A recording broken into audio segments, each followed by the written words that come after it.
National conference की ऊपर की सतह की क़यादत से नहीं मिलता। हमें ताकत मिलता है पहले अल्लाह ताला से, भगवान से, वाहिगुरु से। उसके बाद ताकत मिलता है जम्मू कश्मीर की आवाम से और नेशनल कॉन्फ्रेंस की वर्कर से। ये इस बात का नतीजा है कि हमारा काडर मजबूत है, कि इस जमात ने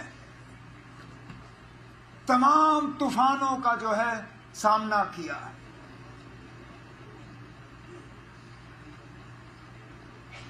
वो कहते हैं ना, फनूस बन के जिसकी हिफाजत हवा करे, वो शमा क्या बुझे जिसको रोशन खुदा करे। हमें बुझाने में मुझे बताएं ना कौन सी कसर बाकी रखी गई थी। लेकिन कोई सोच भी नहीं सकता था कि इलेक्शन के बाद ये नतीजा होगा। और मैं जम्मू कश्मीर के लोगों को आज इस स्टेज के माध्यम से सलाम करना चाहता हूं, जिस तरह उन्होंने अपने वोटों का इस्तेमाल किया और समझदारी से अपने नुमाइंदे चुने। अब क्या हमें और सीटें मिल सकती थी? बिल्कुल। क्या हम उम्मीद कर रहे थे कि इससे ज्यादा हों? शायद अपने से नहीं, लेकिन दूसरों से। लेकिन एक एक सीट जो आज हमारे पास है, मैं उसके लिए दिल की गहराइयों से जम्मू कश्मीर के वोटरों का शुक्रगुजार हूं। और उसके बाद जो इंडिपेंडेंट एमएलए जीत के आए और फौरी तौर बिना कोई शर्त रखे हुए अपने लिए हमारे इस कारवां के साथ जुड़ गए और हमारी मदद करने निकले, जिसमें हमारे बन्नी के एमएलए डॉक्टर रणेश्वर सिंह जी भी यहां बैठे हैं।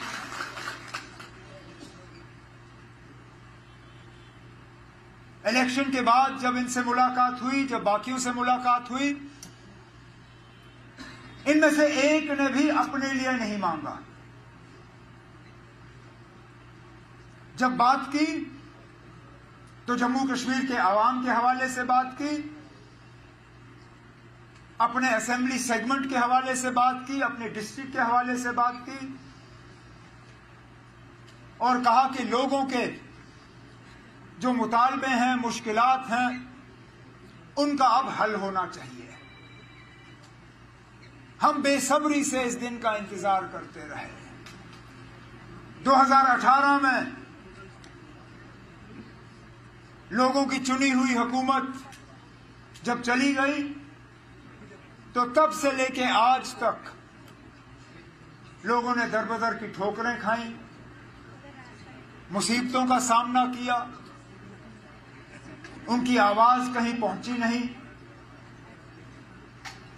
मायूसी, परेशानी, दुख, दर्द। लेकिन आज मैं जम्मू कश्मीर के लोगों को ये यकीन दिलाना चाहता हूं कि अब आपकी सुनवाई होगी। आपकी आवाज अंधेरे में गायब नहीं होगी। आपके मुतालबे नहीं रहेंगे। आपके मुश्किलात जो हैं, इंशाअल्लाह आगे जाके उन मुश्किलात को हम हल करके ही अपने आप को दोबारा लोगों के सामने पेश करेंगे। इलेक्शन के नतीजे निकले ही नहीं थे कि हमारे कुछ मेहरबान ये शोशा डालना शुरू कर गए थे कि आप जम्मू का कुछ नहीं होगा, जम्मू को नजरअंदाज किया जाएगा, जम्मू को सजा दी जाएगी कि उन्होंने नेशनल कॉन्फ्रेंस के उम्मीदवार या कांग्रेस के उम्मीदवार को यहां से चुना नहीं। और मैंने पहले दिन से कहा, मैंने कहा यह हुकूमत सबकी होगी,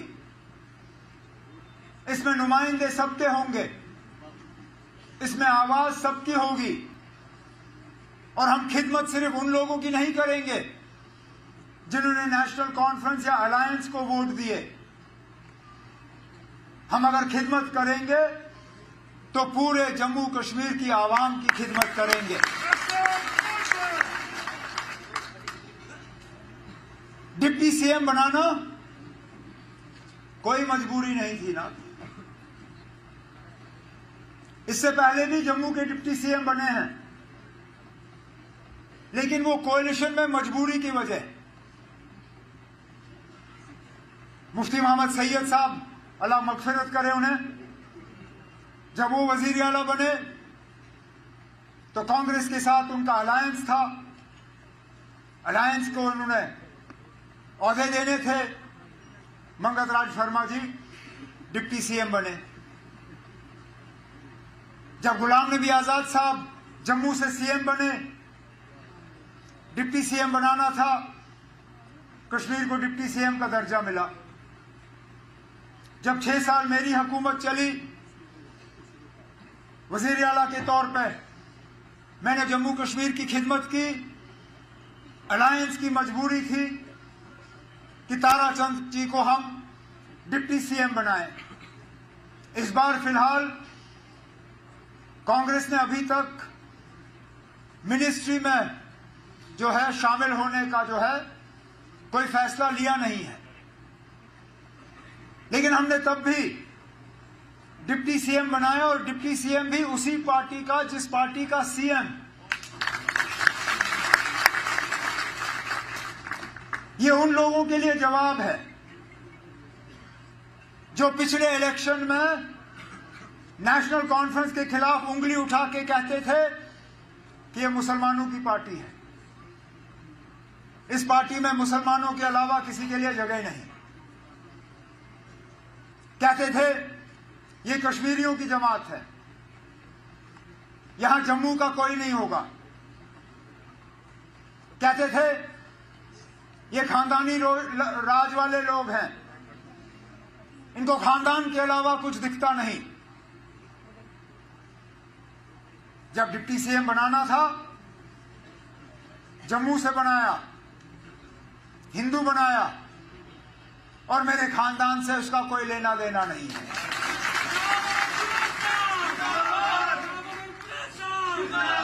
अब क्या कहोगे? अब क्या कहोगे? क्योंकि सवाल तो हम आपसे भी बहुत कर सकते हैं, लेकिन आज मैं इस मौके का उस चीज के लिए इस्तेमाल नहीं करना चाहूंगा, क्योंकि लोगों ने जवाब दे दिया।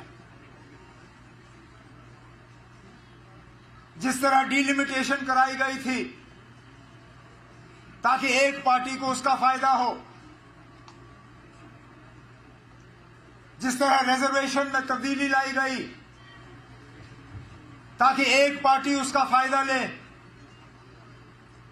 जिस तरह हुकूमत ने अपने मशीनरी का इस्तेमाल किया ताकि एक पार्टी को फायदा हो, उसका नतीजा आपके सामने है।